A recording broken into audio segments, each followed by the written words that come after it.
out here we have people in government, we have researchers, we have foundations, we have youth service providers. And what I really want is your advice to us in government and to them. As you have been involved in the work that you've done, as you've had an opportunity to be involved in planning or program creation or even just events like this, how do you see having your voice, your seat at the table, your participation as an equal in the planning and design and creation and shaping and messaging, how do you think that changes the conversation and changes what gets done? And I'll ask any of you that wants to jump in to go ahead and jump in first, but ask you all this to just say something brief and give some advice to the folks out there.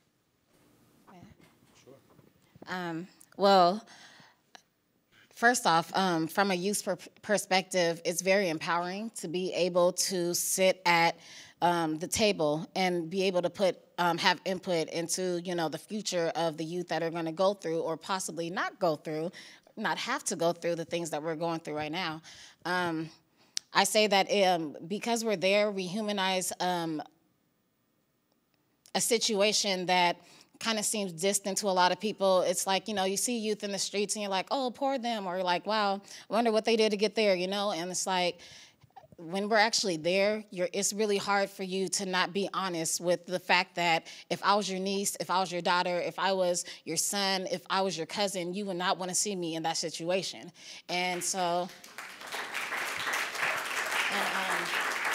and so having us there, I mean, it brings truth where there's a lot of darkness, where there's a lot of assumptions. We're able to clarify a lot of things up. And you're also seeing that a lot of us, even though we're in our situation, we're not trying to stay there. We're not trying to enable ourselves of being dependent on you guys. We're trying to be empowered in ourselves, and we're trying to come up in this world and be a contribution to society as well. So it's really beneficial both ways. Great.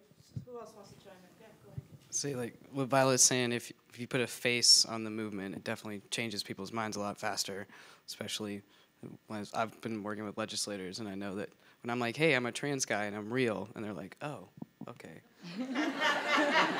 I'm like, so next time you say pervert and trans in the same sentence, I want you to think about me right here and how much of a jerk you sound like, but...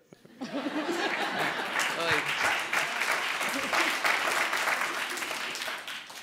go ahead. I think a lot of it too is that now that you have a face to a name, now that we're at the table, you hear like actual perspective, like you can hear what it is like from the inside, because a lot of people are looking at it from the outside in and they have assumptions. They know what they think might work, but to be there yourself and tell you, I've tried this, I've been here, and it doesn't work as well as you think because of X, Y, and Z, because now we know what's really happening within the system itself.